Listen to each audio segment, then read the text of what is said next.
Well, joining me now is Ivan Us, who is a chief consultant at the Center for Foreign Policy Research at the National Institute for Strategic Studies. Thank you very much indeed for taking the time to speak to us. Greetings to you, Tom. Thank you for the invitation. Thank you. It seems like territory is still the key outstanding item when it comes to bridging the two sides. Moscow wants all of the Donbass. Kyiv is saying not a chance. Under these circumstances, how can a deal be found, Ivan? You know, Tom, of course, I understand that everyone now expects this deal. But let's be frank. Ukraine now in a situation where in the year of 1938 was Czechoslovakia, when a lot of people all over the world said one phrase: give Soviet region to Hitler and there will be no war. Now we hear the same practically statement: give Donbass to Putin and there will be stop of the war. But excuse me, the history said that after receiving Soviet by Hitler, he started the Second World War less than in a year, in 11 months. Because in Munich, like now it was Security Conference, that time it was a meeting between leaders of main countries of the world, at Europe at least, and they said that Hitler received a Soviet region and there will be over of the aggression of Nazi Germany. But this aggression was not over, sorry. And now, when Ukraine received statement to give Donbass to Putin, we understand that Putin needed with one reason: not for finishing this war, not for a final thought, but for serious improving his position. Because if his position would be improved, it means that he can do what he failed to do 4 years ago, when he thinks that he can control whole Ukraine. Right. Now, with better position, he could do that. That's why I don't think that the talks that tomorrow starts in Geneva give some other result except exchange of the prisoners of war. Because all previous meetings in Istanbul, in Abu Dhabi, had to that result: exchange of prisoners of war. That's why that is my own expectation of this meeting. I don't expect something more. Thank you, Tom. Okay, so it sounds like you don't think there will be a resolution. Maybe no one realistically thinks that a resolution will be found tomorrow alone. I mean, something may come out of this, as you say, an exchange of prisoners. There are reports, though, that Kyiv is under considerable pressure from the United States to agree to some sort of a deal. And I just want to ask you whether you think that sounds credible and whether you think that changes anything.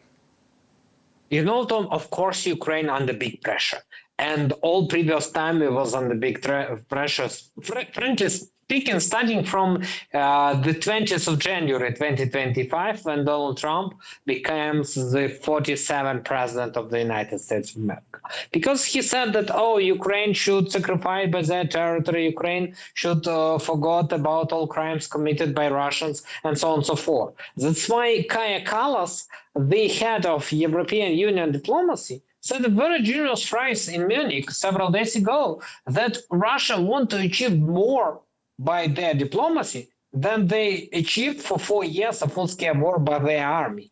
And it's not correct.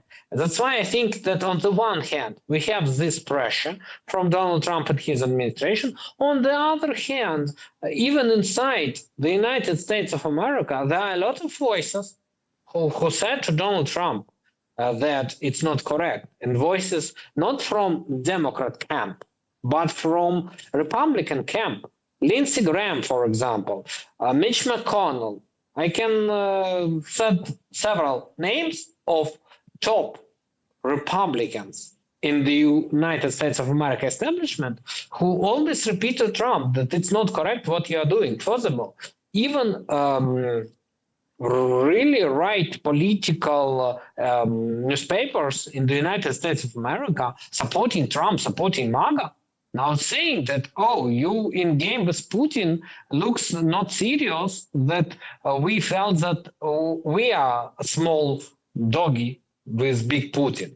And I think that Ukraine, what is doing now, try to find the opportunity to talk with those people who can influence on Trump, and said that if you press on Ukraine for, frankly speaking, giving up, you play against the interests of the United States of America, and you should not do that. That's why I think that even that pressure that we hear, even all those threats that Donald Trump withdraw from the talks, we hear constantly them.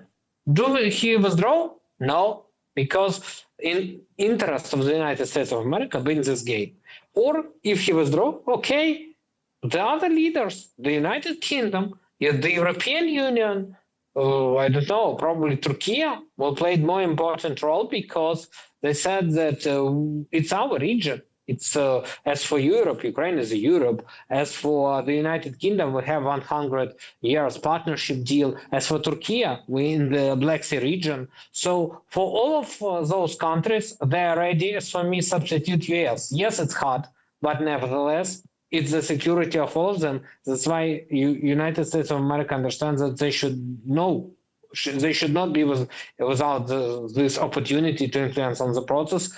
And if they press on Ukraine more, quite possible that Ukraine said, okay, we will deal that question with others, but not with US. It will be hard, Sure. but who knows? We see that Donald Trump has a lot of problems inside the country, and we don't know what will be after midterm elections in this year. So one of the tasks for Ukraine is to survive till this midterm election in the US. Thank you, Tom. Yeah, I mean, we talk about pressure on Ukraine, but there's also pressure on Russia and Russia's leadership. And I think you yourself are quoted in a recent article saying that the Russian economy is shifting from stagnation to decline. So clearly Russia is under pressure. Do you think Washington recognizes that pressure that Russia is under? You're not on words. The White House, Donald Trump administration make more pressure on Ukraine, but on something that they do, I mean the sanctions against two main Russian oil companies, main state company Rosneft and main private company Lukoil, they press on Russian economy. Previous year, I wrote a book about which I titled, Russian economy, everything okay, but we're falling down, where I described the main problems inside Russian economy. Because, the inflation, for example, at the first month of this year, in January, was more than 2%, 2.11. They expected 4% for whole 12 months of this year, but they received more than 2% at the first months of this year. The situation with reserves is bad. Russia constantly increased their taxes. This January, they increased their value-added tax and some other taxes in this country. That's why the United States of America, they really make the serious problems to Russian economy because Donald Trump sure that Russia react on that. But the problem that Russia don't want to react on their economy. If we return to the First World War, Germany, that's not losing the First World War, and no one attacked Berlin. The military action was outside of the Germany, lost this war and decided to capitulate because they understand that their economy can collapse. Russia, practically in the situation of Germany at the time, but the difference that Russians don't want to stop. And the United States of America couldn't understand that you're losing your economy, but you want to be in this war. Even your center of macroeconomic analysis and short-term prognosis, headed by the brother of the Minister of Defense of Russia, they said that we're in recession, guys. But Russia say, we don't want to pay attention to the economy. That's why I think that, of course, for years, they are really surprised. And not only US, I think the whole world who understands that economy is important. But when you don't think about the economy like Russia don't think, that's the problem that they're ready to fight. They like to say that they're in the war till the last Ukrainian, but I joke that they're in the war till the last Russian ruble in their economy. Thank you, Tom. Yeah, I mean, clearly, international sanctions are having an effect. The Russian economy is feeling some of the effects. Oil prices are not doing the Russian economy any favors either. How would you advise the US negotiating team that's arriving in Geneva for these talks Tuesday, Wednesday, to use this dimension, this economic dimension, to pressure Russia into reaching some sort of an agreement? How can they use this? Tom, I think that first of all, it should be clear to Russia that there will be no elimination of economic sanctions. Because Russia, on the one hand, want to receive some territories from what we start, but on the other hand, they want to elimination of all sanctions that the United States of America, the European Union, the United Kingdom, and some other countries imposed on them. But the US delegation should clearly say to Russia that if you don't want to see more sanctions that you have now, agree on the terms that this war will be frozen on the place where it stays. You should not demand for new territory. Because as you ask for new territories, we preserve sanctions and we will not actually eliminate those sanctions before you agree on the freezing of war. That's why I think that the main problem of the current US administration, that they on the one hand say that, oh, you should go on the freezing of the war. Donald Trump said that. But then they said, okay, we can discuss this question.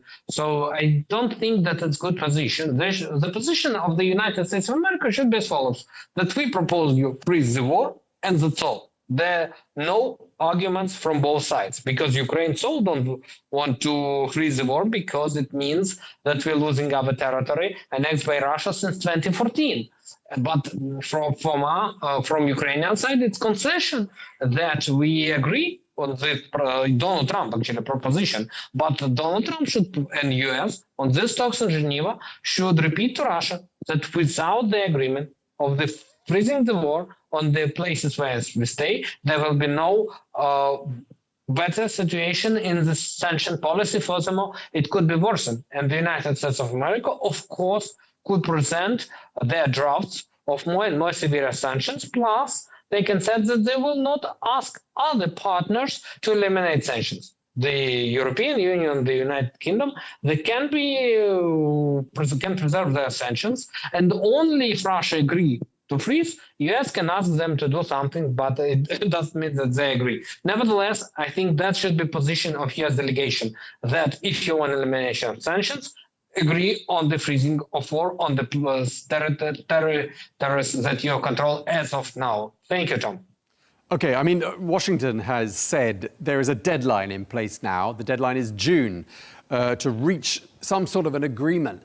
I mean, how significant is that deadline, do you think, in the minds of the people gathered in Geneva? Do you think it changes anything? And what do you think happens after June if no deal is reached?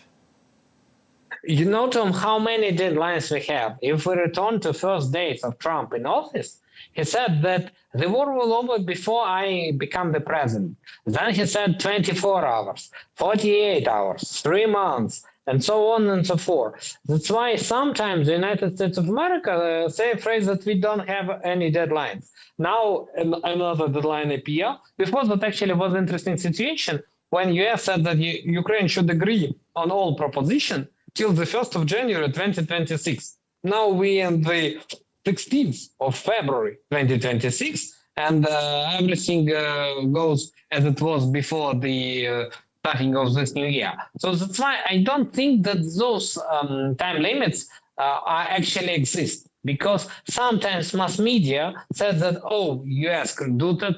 US politicians sometimes said that, oh, we create time limit, so everything should be till June or July or some other months. But I don't think that even those deadline is actually the last one. I think that we will see a lot of deadlines during this year, even next year, because unfortunately the war will go on. And now we have the 4th anniversary. Next year will be the 5th anniversary of this full-scale war. But I don't think that everything should be due before June, the new deadline, because in June, when we hear about next deadline, the only thing that I expected from those deadlines. Thank you, Tom.